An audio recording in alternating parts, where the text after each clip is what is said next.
to make sure you thrive in business. Today, I have somebody remarkable, a very, very wise and very popular and, of course, successful businessman, Aaron Young. He's not only a renowned entrepreneur with more than 30 years of experience, that's slightly less than my entire lifetime, I must say, right? Which is phenomenal. But also, he is having several multi-million-dollar companies under his belt. Aaron, I'm so, so happy to have you today in my studio, and I cannot wait to hear everything what you have to say about becoming unshackled today. Thank you Great. so much for coming. Yeah, it's so nice to be with you virtually, right? The last time we were together was in Spain, Yes.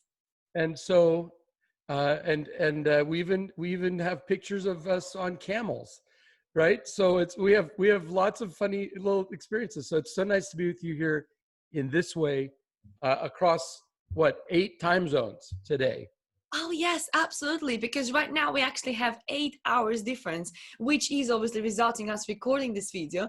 But yes, Aaron, I'm so grateful you are here with me today because the last time when we met in February, I absolutely fall in love with you and Michelle and everything, the way how you live life, how you run businesses and everything what is surrounded by you. I just was thinking, wow, this couple, you and Michelle, you are my role models. And you as a businessman, I think should be a role model for absolutely everybody who is a man on this planet, and Michelle should be a role model for every woman in this world. So thank you. I'm so blessed today. Thank you. Yeah, it's great to be here. Well, what shall we tell? What should we work on today? So today it's all about how to become unshackled. I must say, Aaron, when I was going to that mastermind of yours in February to Spain, I was thinking, right, okay, what am I going to learn? First of all, but second of all, my biggest worry was, what can I bring onto the table? You know, what can I give to people? And that's my core message all the time. So today, what can we give to people so they know how to become unshackled? Because you know, it was such a journey of yours, of 30 years being in a business. Business doesn't happen overnight. No, People want to have it overnight. But it they doesn't. do. They want to jump the line. I'm actually now 37 years since I started my first company that had a payroll with employees. Wait, 37, 37. 37 years, couple of dozen companies, 2 public companies, and getting ready to take another one of my companies public. We're in the process right now in going on the public markets in the United States. So we've done this a lot, you know. Um, the the and just as a maybe a place to start for those that are listening, when I talk about unshackled, I'm not talking about living like sitting on the beach with your laptop, being a Instagram influencer. Although that's a new thing that someone can do, but the vast majority of those people are not. Well, one, they're not making any money. Two, they are utterly shackled because everything's reliant on them. The right shot, the right hashtags, the right, you know, what am I going to sell after that? Or can I get enough followers that somebody will pay me to hold up their, you know, their drink or something, you know, in my shot. Um, so you're utterly shackled. If we go way back to the book Rich Dad, Poor Dad, that was written by a dear friend of mine named Sharon Lechter and also Robert Kiyosaki. But Sharon actually ran that company. She was the chairman, CEO of the company. Robert was the face of Rich Dad. But anyway, and Sharon and I were just texting a minute ago, right before you and I came on. But they talk about the 4 different quadrants, and at the kind of in their thesis, the best one to be is an investor, where you just have your money deployed and you make a return on your money. So my feeling about unshackled is, if you're a true entrepreneur, you are always having these ideas. You can't stop having ideas, right? You can go out and buy a franchise or start a plumbing business or something. You can say you're an entrepreneur, but that you, an entrepreneur, in my definition, is somebody who's usually even not very good at running a business, but they're really good with coming up with an idea and getting a team together and getting them all excited. And then they need to get out of the way because usually they're not good managers. But um, entrepreneurship is this constant workshop of these little elves in your brain that just are playing all the time. And if we are stuck in a rut, if we're shackled by chains to our desk or our store or our Instagram page or wherever we are, you don't have any bandwidth to go do the other things that you're thinking of, or to explore new relationships, or sit on boards, or travel, or do a lot of things. And so unshackled to me means, it doesn't mean retired. It means not limited in your ability to do the things that you desire to do, whether that's start a company, do charity work, take care of a sick parent, go to a mastermind in France, or not France, Spain. That one was in France or in Spain. I go too many places, but so do you. I watch you online, but that's what I mean by unshackled. And so, and the main reason, and this is maybe a place to start our conversation, a place. I mean, the reason I see most people staying in the shackles is that they never get their business out of startup mode. They're always the most critical employee. It's always about them, whatever they know how to do, their confidence in managing other people, which usually is done out of scarcity. You know, if I hire somebody smarter than me, they'll steal my idea. These are the reasons people stay slaves to their company, but they don't have to be that. And so that's what I mean by unshackled. And that's one of the things I teach around the world, is how to become unshackled. And I must say, I love that concept because people are living in a fear. And I must say, fear is always a good thing for us because it keeps us safe, right? And from the cave times, it was a really good tool to have, a really good thing within ourselves, but not anymore. And especially when you're an entrepreneur, you're right. People create so many ideas, but people are too scared to follow up with them. They're too scared to step outside of their comfort zone just for 5-10 minutes a day and work on their idea, to literally work rather just talk. And I think that's the difference between a real entrepreneur and that person who always creates ideas. Somebody just talks and they create, but they just talk, and somebody actually starts walking towards a direction and eventually they arrive there. Yeah, I think that's right. I mean, well, first of all, the vast majority of, okay, let's just break the world. Let's break the world into three groups. One group is a group that we need to take care of. These are people who really legitimately cannot take care of themselves, right? Okay. So we all know older folks, little children, mentally ill, physically, incapable. Okay. So put them over there. We know they're there. And some of those are the ones that we want to end up trying to contribute to help, because we have to help take care of the people who cannot take care of themselves. Then there is the big group, the enormous group, almost everybody, who just is drifting through life. Yeah. They're just being blown by whatever fad, by whatever political thing, by whatever their boss tells them to do. They get up in the morning and they just repeat the same life every single day. And they're waiting to someday retire. And then most people die pretty soon after they retire because they don't know what to do with themselves. They don't have any meaning anymore. And then there's the group that, by the way, I don't want to say anything negative about the vast majority of people who I'll call them just the employed. Okay. Yeah. Okay. There's nothing wrong with them. I mean, what would I do without a whole bunch of people to employ? Right? I'm the owner, and all the rest of them are employed. So yes. This is not a negative. As a matter of fact,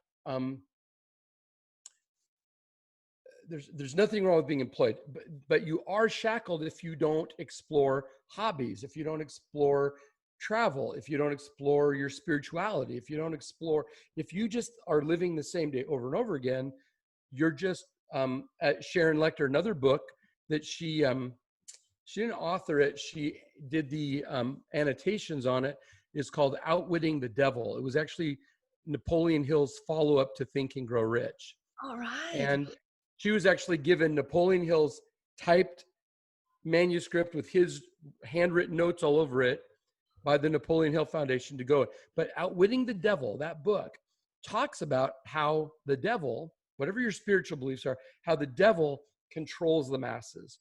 And mostly it's by giving them enough, pablum is a good way to say it, just or the way I always say it is free cheese.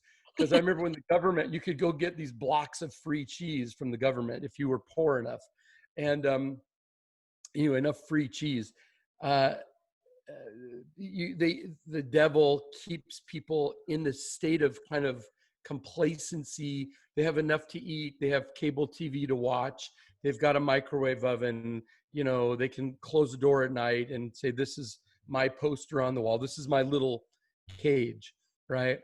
But then there's some people, and I suspect mostly it's the people that are watching you, that are in a state, some level of awakening. Or woke, as we hear a lot these days. They're woke. Matter of fact, that's being co-opted by a lot of politicians right now as a negative thing. They're saying a lot of the green in the United States, the Green New Deal, the extreme left wing, they call them woke, which is really a prostitution of that expression. But those that are conscious of that they have a choice in life for relationships, for health, for enjoyment, for business, those people are looking for some better way to go through life. And that's a very small group. And if someone finds themselves naturally attracted to that group, which is who I think your listeners are based on spending some time with you, then what we need to do is give them tools that actually they can go, I feel awake and I want to do something and I have big dreams and I want to be rich, or I want to be famous, or I want to be free, or I want to go to the mountains, right? But they're like, they still don't know how to do it. And there's a ton of commentary out there about believing your dreams, follow your passion, write down your goals, all that stuff. And people do that all the time, but you nailed it a minute ago. They don't then start to actually do the work. And this is what keeps people down. It's what keeps them showing up at free events, keeps them buying somebody's $9.95 course, keeps them, they're always surrounding their goal, but they never go to the goal. And they think, well, I've spent so much money, why haven't I achieved my goal yet? And the reason is because they haven't done shit yet. They haven't done anything. All they've done is waste money and to help other people get their goal of selling programs and having people show up at their event. I tell you, if you're trying to emulate somebody else, one of the smartest guys I ever met, and he was a billionaire, a legit billionaire. So many people say, "Oh, I know a billionaire." Well, there are only a few of them. So mostly we don't know billionaires. This guy I met when I was a keynoter at something called The Money Show, and it was in the Bahamas. And I really was, this guy came up and was asking me a bunch of questions about some specific business things that I know about. And he was a kind of it was unclear to me what he was all about, what his business was, but I could tell he was successful. And finally, after 3 days of these little meetings where he'd pull me over into a corner and talk to me, he finally let me know how he'd made his wealth. And I'm not going to go into that now. But I said, okay, so you're super fascinating. You're super wealthy. You live this fabulous life. Can you tell me what's the secret? Because at the time I was like 30 years old. And I was like, tell me what I need to know. Yeah. And he said, three main things. Here are the tricks. One, live within your means. Okay, we've all heard that. Yes. Yeah. Buy low, sell high. We've Mhm. all heard that. Yes. The third one, if you're standing in line, you're probably in the wrong place. If you're with everybody else, you're in the wrong place. If you're making your own path, if somebody said on that, I spoke at a funeral on Saturday, and one of the other speakers, a guy named George Frazier, who runs maybe the largest African American business conference in the United States, thousands of people come to that. He said, it's easier to build your own house than it is to be treated well in someone else's house. Right. I Yes. thought, oh, that's brilliant. So make your own place. Don't try to be what Jack Canfield is, or Les Brown is, or Tony Robbins, or Brendon Burchard, or Aaron, or Olga. Be your own person, plant your own flag, make your own path. If you're standing in line, you're probably in the wrong place. When people get clear on they can have their own vision instead of being some disciple of some guru, that's when the magic begins to happen. But as long as you're always a follower and always going to the, I'm not knocking Tony Robbins, he's fabulous. I mean, but he fills stadiums with people who most of the time don't go out and do anything after they get excited. Mm. Our mutual friend, I won't drop his name here, but he told me, he came back and he said, you know, the 8-part course that I teach called Unshackled Owner, he said, it wasn't as invigorating, it wasn't as sexy, it wasn't as fun, it wasn't as big of a party as Tony Robbins' Business Mastery, but it was more useful. Mm-hmm. I actually made progress in my business by doing that versus going and getting all hyped up at a big giant conference. Yeah. And so that's a little bit self-promoting. I acknowledge that, but it's interesting. It's the hype is what people will buy because they don't want to do the work. That's true. And it is quite addictive when you go for these seminars, when you go to workshops, when you hang around with people. It is addictive. It is nice because you get hyped up, and you're right. You really, really get high and you think, that's it. Now I got it. Now I'm going to go and do it. But it is about really go and do it. And I know exactly what friends you mean. Yes. And by the way, before he told you that, we had discussion the same. And we discussed how many actions he took after your event and how many after Business Mastery. And here is not because Tony Robbins is doing worse than you in terms of educating and teaching, and because you are doing something completely, alien, nobody's seen it before, because everybody is different. Everybody's learning in a different way, and everybody is delivering message in a different way. And what you deliver is very compact and it's very, very different. But now let's remember that maybe those who go to Tony Robbins, maybe they've never been to events like that. And for them, it's about having that fun as well. So and it's life-changing. They start to go, oh, maybe there's a bigger game. Yeah. But the what I was going back to at the beginning and what you were saying was, the problem is if we stay in the land of the hype and the excitement and the dream, we don't get the results that we actually desire.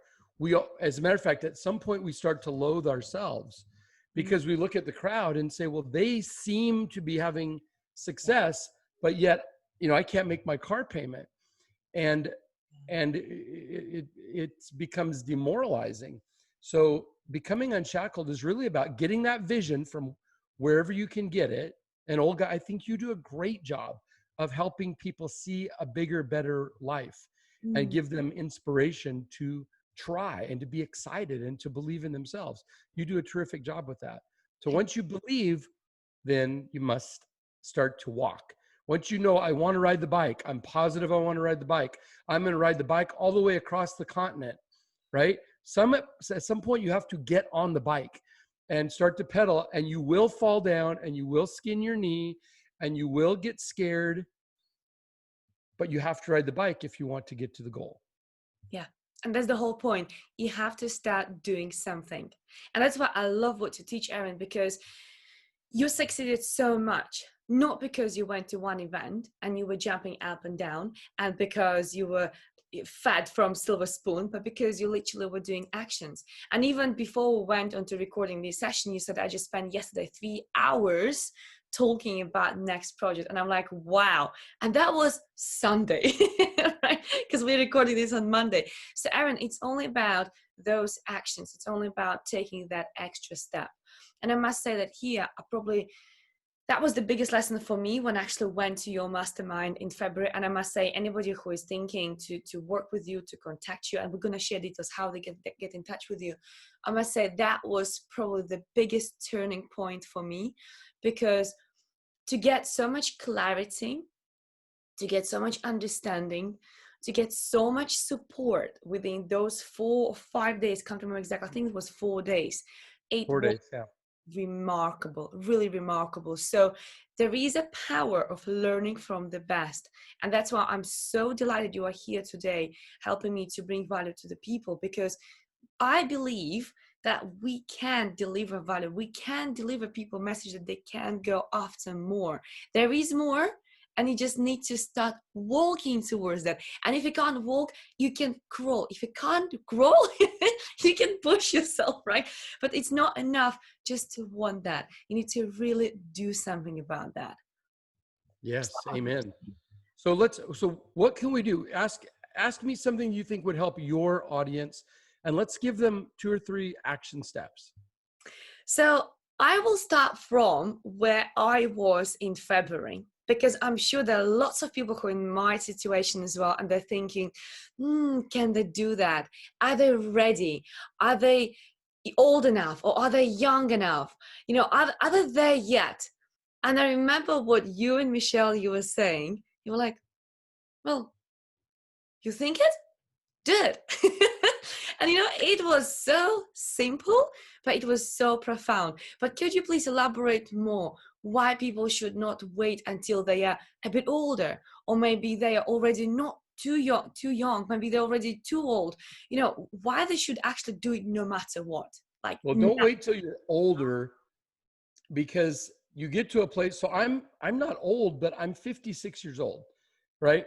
There was a lot of time in my life that I thought 56 was old, right? And I'm looking at my dad who's 80, and he's going in for some very serious surgery on this week in a couple of days. Um, and I look at my dad, and I mean, he looks old, right? He looks old. He looks kind of wrung out and tired and unhealthy. And he's 80. So I look at that and I go, okay, so I have 24 years till I'm 80. And I've seen how fast 24 years can fly by. And so don't delay your gratification. There is no perfect time. I mean, I started my first business truthfully out of lack, right? It started as just a thing to do to get some Christmas presents, some money for Christmas presents, when I came home freshman year of college. I came back, I did something that was pretty grungy work. I made a whole bunch of money in a week. This was 1980. This was Christmas 1982. And I was born. and I went up and gathered old newspapers door to door, knocking on doors, getting stacks of old mildewy, stinky newsprint, filling up the back of a borrowed pickup truck, taking it down to the industrial area in the city that I live in and selling it by the ton for about $65 a ton. Oh, wow. This was before recycling was popular, Yeah. at least in the United States. And anyway, I made about $3,000 that week. Now, for an 18-year-old in 1982, that was a lot of money. Of course. Right?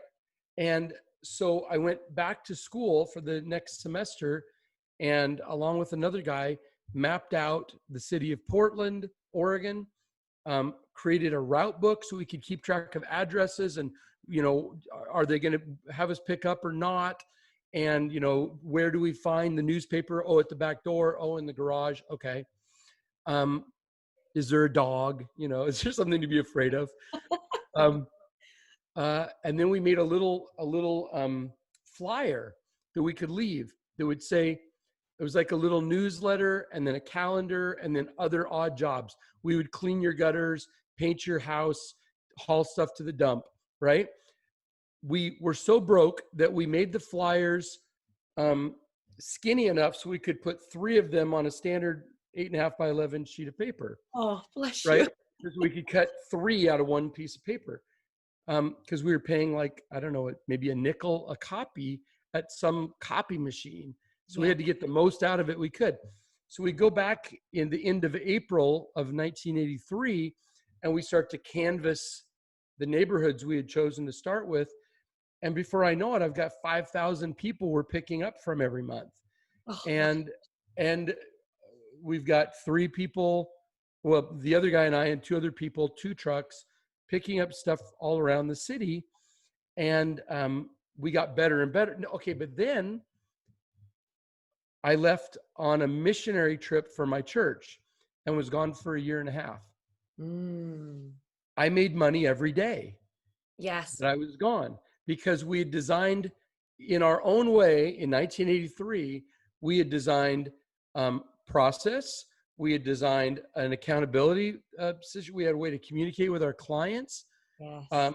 We didn't have a CRM, but we had those route books that Yeah. were little books, and every one of them was for a different neighborhood.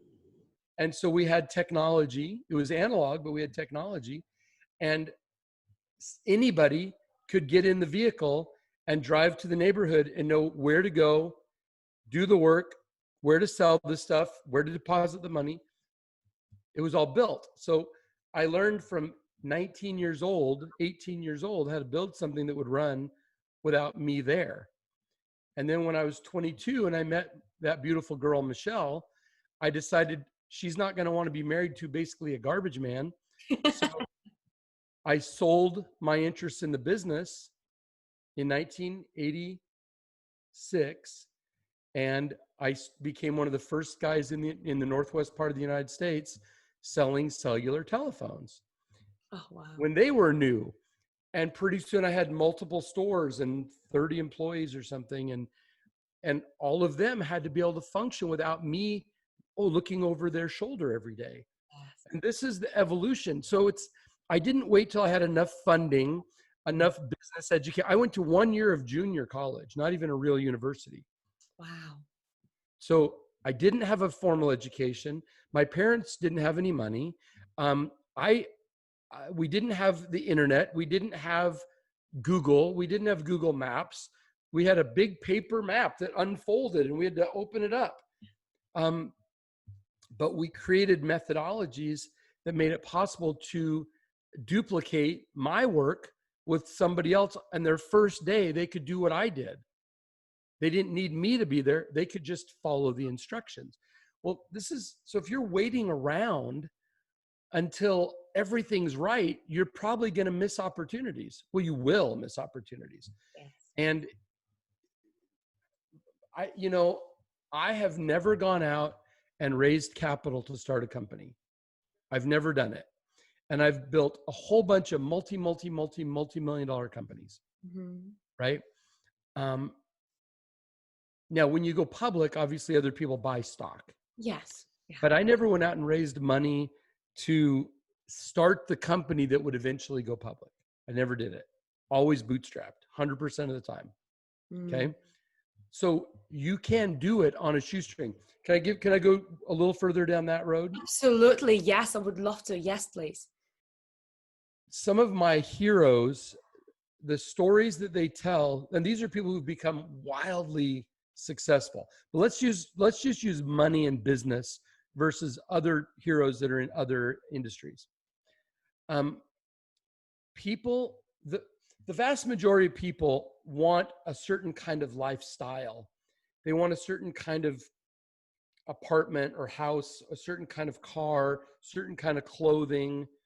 They want to look like they've got all their stuff together, right? Mostly those people are always poor. Okay. In my perspective. Now, I'm in the top 1% of wage earners in the world. So I'm a little ivory tower. Okay. I admit it. But most people want the trappings of success before they've earned them. So they go into debt or they fake it Yeah. somehow, and they spend all their time faking it. Whereas somebody like a Mark Cuban, who is a billionaire, who owns a professional basketball team in the United States, who's one of the sharks on Shark Tank, Mark Cuban talks about, as he was hiring people, he didn't have enough money to pay himself. So he would go into a McDonald's hamburger restaurant and he would not buy a hamburger for 99 cents. He would grab a handful of ketchup packages and squeeze those into his mouth so he had some sustenance. Yes. Because he was investing the money that was being earned in the business into the business and into the team, not into himself. But most people say, well, I'm going to start doing my thing. Oh, and now I'm up to above my head. I can't breathe anymore. I better hire somebody. But if I hire them, that means I have to make less money. And I don't want to make less money. And what if I make a bad hiring decision and they take my money or they take my idea? Well, so out of fear, you leave yourself stranded in a place where there's the only way to grow or have more is through more of your own time, more hours, more days, right? But you become burned out and a slave. The people that I really respect are the ones who will live. There's the old saying, live today like nobody will, so tomorrow you can live like nobody can. I'm standing here at one of my beach houses. Yes. Right? I live on a farm. Mm-hmm. I own other property up on top of this mountain. I'm in the process of taking 10 companies public right now, including my own. Well, you can't do that by jumping the line. You have to start off, make the sacrifice, make the investment, learn the lessons, take the lumps, get the black eye. You have to do it. And I've had some black eyes. Yes. I've had some black eyes. My wife was 9 months pregnant with our second child. This is 1991. Right. My cellular phone business had been wildly successful. And then in one day, in one meeting, it was all stripped out. Wow. Everybody that was older and smarter shut their business down. I was young and stupid. And I thought I can outthink the market. Right. And what I ended up doing was going hundreds of thousands of dollars into debt with no exit, no way of solving that problem. So here we are. My wife's 9 months pregnant with our little daughter, Zoe, now 28 years old, in bankruptcy court, going bankrupt. Another time, many years later, 2006, I had to report to federal prison because I had been pulled into a legal case about one of my clients. And even though there was no fraud on my part, they said this, no fraud, no restitution, I didn't steal from anybody. I was just in the wrong place at the right time. Right. And they said I was a conspirator. I should have known what he was up to. Right. Right. So I went to prison for 14 months and a week. Wow. Right? So, but guess what? The year I was in prison, I still took home $974,000. Because you're a real businessman, and that's exactly what you speak about. When you want to run business, don't be a magpie who is actually going after some flashy stuff as soon as you have money, but reinvest in your business so you can walk away, you can travel between your beach houses, you can be in the mountains. If you have to go to prison, touch wood, you will never do, right? But whatever happens, make sure exactly. Make sure you still make money. But you see, this is a skill, which all about is take one step at a time, continue to progress, continue to learn and apply whatever you learn. Wow, that is so inspirational, Aaron. And taking you from coming out with absolutely crazy idea, collecting those newspapers, to right now being so successful. what would be that message what you would tell yourself back at that age? Because right now you know your journey, you understand your journey, and you have so much wisdom to share. But if you could have your brain now and put it into that 18-year-old boy, what would you take away? What would you use? Can I share a poem? It just came to my mind as you asked that question. Do you mind if I say a poem? Go on. Yes, of course. Okay. I love this poem, and I hope I can remember it all. Because just as you asked, I thought, that poem is so perfect for that answer. Okay. So I think, okay, it goes like this. I bargained with life for a penny, and life would pay no more. However, I begged at evening while counting my scanty store. For life is a just employer. It will give you what you ask. But once you've set the wages, you must bear the task. I worked for a menial's hire, only to learn dismayed. Any price I had asked of life, life would have willingly paid. If I could talk to that 18, I get emotional. I'd forgotten about that poem, and it just came to my mind, and it's so true. If I could talk to that 18-year-old boy who always had big dreams, if I could do that, I would tell him, one, you can't even imagine. You don't have any point of reference other than movies and TV for the life that you're going to experience, Wow. right? Wow. You, or not are going to, can have the opportunity to. Um, the game, the goal that you have today, folks, is one that is created from your best guess in your imagination, Yes. right? The closer you get to the goal that you have in your mind that you think would be fantastic, the closer you get to it, the more it comes into focus, the more you go, well, one, that's not exactly what I really want. That's one way, or the closer I get to it and I become the new person who can have that thing, can be that, can achieve that. You look at it and go, well, that's not enough. Not that it's not enough money or whatever. It's that as you get closer to the goal, you realize you can play a bigger game. Yeah. That the thing that you could imagine was only one little facet of a much broader panorama, a much bigger diamond, right? That is possible. There was no way in my life's awareness, I'd never seen anything that was like the life I have now. Wow. You know what I mean? I couldn't have imagined it. And everybody that's listening, here's what I know. Let me, how are we doing on time? I want to be respectful of your time. We are totally fine. We definitely have time. Yeah, go ahead, please. Okay. So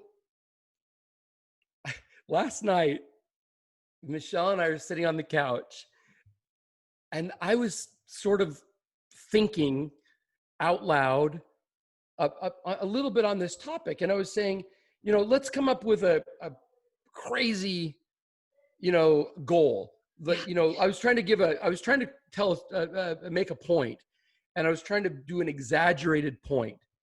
And I said, so let's imagine, we want to go to space. What are the steps we have to do? And she goes, do you hear yourself? And I said, what do you mean? She goes, you literally sit on a board of a company called Back to Space that is working to send people into space. It's not an outlandish goal. It's actually something you're doing. And I'm like, oh, hell, I totally forgot. Because the dreams, the things that we have accepted as being hard or out of our reach, actually aren't. You know why I got on his board for Back to Space? This is the founder of a $13 billion company, the largest company in the world in telemedicine, which of course during COVID is a huge thing, calling in and talking to a doctor and so on. Teledocs is the largest telemedicine business in the world. $13 billion. I met the founder, who I now sit on this other board of his company, because he took a group of people. I'd been invited to be involved with fixing a different business. We had a meeting in Dallas, Texas. And then one of the people in that meeting said, a friend of mine would like to buy us all a barbecue dinner, Texas barbecue. So we said, sure, it's free food. Sure. So we'll go to barbecue. So we go to the barbecue, and there's just this one guy in our group. So I've already been with the group all day, the other 6 or 7 people. So I sat down across the table at this loud barbecue restaurant with this guy. I knew nothing about him at all. We had to talk about family, about kids, about long-term marriages. We talked about how we started and people we knew in common. And we never talked about real business. We just talked about friendly stuff. Everything else. Next thing you know, we've raised millions of dollars. We're having ribbon cuttings. We're working on projects, It's not, I would have never imagined, if I tried to call him on the phone and get him, I would have to go through a whole bunch of gatekeepers, theoretically, right? Yes.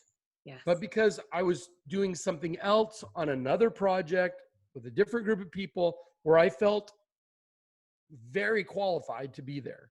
Yeah. Right? Not overqualified, but peer to peer. Yeah. And that company is freaking awesome too. We've signed contracts with Berkshire Hathaway, the NFL, United Healthcare, American Express. So we've done big projects in that company too. But I knew those people, so it didn't seem like a big deal. It's like if you said, hey, Aaron, would you come to this thing and work with me? We'd be just like, yeah, it's friendly. Let's do it. Like we're doing right now. Yeah. But we don't know who else we're going to meet, right? We don't know who else we're going to meet and then open up new doors. I'm going to be at an event in September, and I'm going to be one of the intimate people. It'll be the first board meeting when we're all together since I was put on. And I'm going to be on in that meeting will be the 4 surviving astronauts who've walked on the moon. Oh, wow. That's unique. As well as the former CEO of the 7-Eleven Corporation. That's who's on this board, and me. Wow. And me. Wow. What the hell? How did that happen? So, but because you can't imagine it doesn't mean it won't happen. Yes. Because you can't imagine it doesn't mean it doesn't exist. And the way you get there isn't by going to the right school or paying $100,000 to join some club or something like that. It's by doing the work, showing up every day, and always, in my experience, always trying to figure out how to replace myself in whatever job I'm doing. How do I get somebody else now to do that so I can do something more? And then I got to get somebody to replace me there so I can do something more. If I stay stuck in the trench, my life will flatten out. So you don't have to do that, but it's what most people agree to in their mind. They bargain with life for a penny, and then life says, you get a penny. That's what you wanted. That's what you've got. Well, because as I say, ask and you shall receive. And if you ask for a penny, that you get a penny. And I completely get you, Aaron. I mean, I'm not even close to your age. I'm such a child compared to your experience. That not in a negative, no, this is in a very respectful way in terms of you are only 58, but I feel like you live life. 56. Sorry, Don't rush it. Don't rush it. Sorry, that's my fault. 56. But I feel, because I was going to say 80, but I feel like you lived life of probably 100-year-old man, because you experienced so much and you acquired so much wisdom that for your age, not many people, only few people in the entire world have. And you must be so proud of you, Aaron. Honestly, so proud of yourself. No, I don't think so. I don't feel any pride in it, actually. Not in myself. I feel a lot of gratitude for the things that I've been able to be involved in, Yeah. for the relationships that I've been able to have. You know, I was looking at this thing that I spoke on the other day at this funeral, and who else was speaking? I mean, um, Les Brown, one of the world's top Dan Clark, two of the world's top motivational speakers, Yeah. $250,000 a speech, Yeah. right? Sharon Lechter, Rich Dad Poor Dad, the federal, the President's Council for Economic Literacy, or I'm sorry, financial literacy, is on there. Works with the President of the United States. 4 administrations now. She's been on that. She's the only woman on that committee. Mm. Uh, anyway, and I could drop some other names. It doesn't matter. There were these phenomenal people, and I was invited to be there. I didn't feel proud. I felt humbled, and I felt very conscious of the fact that these are my peers. Yes. These are my peers, and I look up to them, and I have to be conscious enough Mm-hmm. that while I know all of my weaknesses, I know all of my regular guy kind of not fancy stuff, right? Uh, I see all of, I always say it this way, I'm aware of all of my warts and all of my scars, right? I don't have any warts really, but you know what I mean? All my imperfections, I know. But that is where I am. Mm-hmm. This is where I live. Mm-hmm. And so, one, what am I going to do with that? Yes. Because there are people, when I'm not even aware of it, that are listening to something I said and then maybe taking action on it. And like, so am I saying something that's true, or am I full of crap? Right? Yeah. Am I being honest? It's why I talk about bankruptcy and why I talk about prison. It's because I don't want people to think that my life has been this perfect, upward slant of success. Fine. Yeah. It's been a very big roller coaster. Yeah. And to every single solitary person I know who's achieved real success has been on the roller coaster. Mm-hmm. It's never easy. Never. Not one single person. Donald Trump, our president right now, would try to make it look like he's had this great life, and yet he's like a piñata. They're beating him with a stick constantly, right? He's been through multiple marriages. He's had bankruptcies, whether you like the guy or hate the guy, and he's the president of the freaking United States right now, and he has had a massive roller coaster ride. I don't care what your perspective is on it. I have my perspective, which is very torn. It's a very teeter-totter relationship with my feelings on that guy. But you can't argue with the fact that he's achieved a number of things that would be considered successful, including being president of the United States. Absolutely. And he's wildly imperfect, Mm-hmm. and he's had lots of mistakes, lots of failures, So if you want that out of your life, not to be Donald Trump, but if you want to have some level of success, you've got to be willing to pay the price. Yeah. And the price is constantly educating yourself, not at university, unless you want to be an engineer or a doctor, lawyer, then you need that. But most people are getting degrees that are absolutely worthless in practice. Yes. They may have a great experience. They may learn a lot. They may learn how to study and to write, but they don't have any financial benefit from it other than they can get in and get an interview for a job, because they have a degree. Yes. I'm not knocking it, but just remember, folks, 80% of billionaires do not have a college, and many times don't even have a high school diploma. It's true. And yet 80% of those people, they actually invested in themselves, into programs which you have, into coaching, into people who actually can mentor them and get them where they want to be, right? So that's the power of learning. So I completely agree with you, Aaron, there. Completely agree. Yes. It's so powerful. So I guess to summarize, because I see that we're getting toward, it's going long. Um, One is get very, very explicit, write down in very, very explicit detail, almost like reading a novel, Mm. where it describes a whole world, right? We all got sucked into Hogwarts. We all got sucked into, uh, I don't know, feeling, Pride and Prejudice. We all went there in our imaginations when we read those or went to the movie and got pulled into, we jumped when the shark came out because we believed it was there, right? Write your life's vision in that kind of detail. And then immediately, don't wait for anything. Immediately start to take those little faltering, imperfect baby steps towards the vision, not being the person in the vision. Don't start going out and buying fancy watches or clothes or whatever when you don't have any money.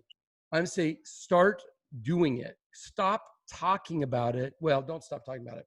Talk about it in explicit detail, but be moving every single day from where you are with what you have toward what you want. And you will be surprised that if you're clear on your vision, I'm sure Olga has taught you this before. If you're clear on your vision, if you know precisely the address of where you want to end up. If I want to go meet Olga, I can't just say, well, she's somewhere in the UK. Yeah. I'm on the west coast of the United States. She's in the United Kingdom somewhere. There's got to be, and I'm going to start walking east, right? I need to know the address, and I need to know every way I can get there. And some days I'm going to get on a jet airplane, and some days I'm going to be on a skateboard, and some days I'm going to be walking backward because it's so hard. But I'm going toward a specific outcome, not a fuzzy, broad idea. So get your vision clear. Take bold, confident, even imperfect and small steps toward it every day, and you will be blown away by what your life can become. It will be a blessing that you will look back and go, man, I'm so glad. I look back and really the vision that I had no idea how I could ever have it.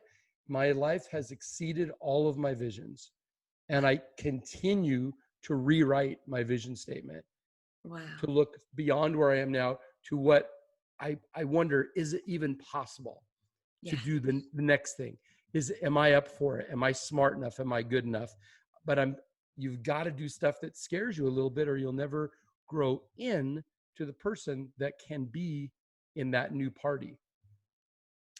I love it, Aaron. And you know what? You are such an inspiration. You really are, because you just said those magical and really, really remarkable words. Just do those steps, move towards the vision which you have now, and you will outgrow that. You will change it, you will rewrite it. But one day you will look back and you'll say, my life now is nothing what I imagined. And I completely agree with you, because even though I'm only 35 right now, I know I have probably, well, hopefully I have many years in front of me, and I do have a vision. But already right now, my life is absolutely nothing that I ever imagined when I was little. So I can completely agree with you. I hear you and I see what you mean. And I'm sure everybody else who is watching right now this video, they will relate to that, but many years later. And hopefully we already have some folks watching you right now and saying, oh yes, I can relate to that. So in that case, take more actions. But Aaron, would you mind please share with people how they can get in touch with you, how they can get to work with you? I know obviously you're not one of those who is, I'm going to help everybody. I know you work with only limited amount of people and very exclusive people, but how those people who are really determined to succeed, how they can get in touch with you and how they can learn from you. Well, you can, first of all, you can just email me if you want to. You can send me an email at support@aaronscottyoung.com. Mhm. And it's right there in the lower third of how to spell my name. You know, the little name, aaronscottyoung.com. Support@aaronscottyoung. If there's something in business, or if there's some way you think I could benefit you or help you or answer a question, let me know and I'll do my best to respond. Um, uh, we have created a couple of things that I have no way to send anybody even to a page right now. I have nothing to sell or promote here, but we do have some master classes that I've put together recently. One is about what I call the freedom formula, which is sort of a very, very high level version of the class that I teach called the Unshackled Owner. It's the only class I sell. It's the only thing I do. And it was only because so many people said, how did you do all this stuff? And I said, well, I can teach you my formula. It doesn't mean it's right for you, Yeah. but I could teach you my formula and you can try it. And our mutual friend, that's how we really got together. And then he subsequently joined something that not there, that mastermind that you attended. There's no way to sign up for that. There's Mhm. no way to get in. Yeah. I have to invite you. Yeah. And it's very, very, very small, right? What were there, 7 of us or 8 of us Oh or yeah, something? just 7. Yeah. Yeah, just 7 of us. Um, yeah, it's incredibly exclusive, and it's because I'm not trying to sell anything. I'm Yes. not trying to make you an author. I'm not trying to make you a speaker. I'm not trying to help you with your Facebook ads. I'm saying, how do we put the right people together in a room to talk about much bigger ideas? And that's why we have such an interesting group Mhm. of people Was in the room. phenomenal.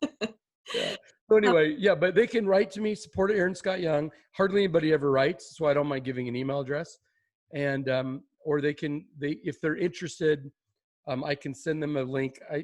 I think that the team, I don't even know how to do it, but I think it's like $97 to go through this 3-part masterclass, which will give people a lot, and Mhm. it's a lot less expensive for beginners than a $5,000 course or a $30,000 mastermind, right? So anyway, if they want to learn, send me an email. My goal is to help. That's wonderful. And I like that little tiny word that if they want to learn, because that if, when they change it to actually I really wanna, then they will email. And the reason why you give your email, and also in my post, very often I give my number and say, WhatsApp me. And you know what? People think like, aren't you afraid to give your personal details? And I always say, you'll be surprised how little amount of people have those balls to literally contact somebody and say, hello, I need help. But the difference between those who will not take action today, I will not email you, versus those who will, is they will never get anywhere. Simple as that. So if you're really committed and you really want to take your life, your business to the next level, Aaron is the man to go to, 100%. I know you personally, Aaron, and I'm so glad to have you in my life. And I'm so thankful for you coming onto this show today, sharing with our audience so much value and wisdom and your time, which is absolutely invaluable. So thank you so very much from the bottom of my heart. It's a joy. Thank you so much.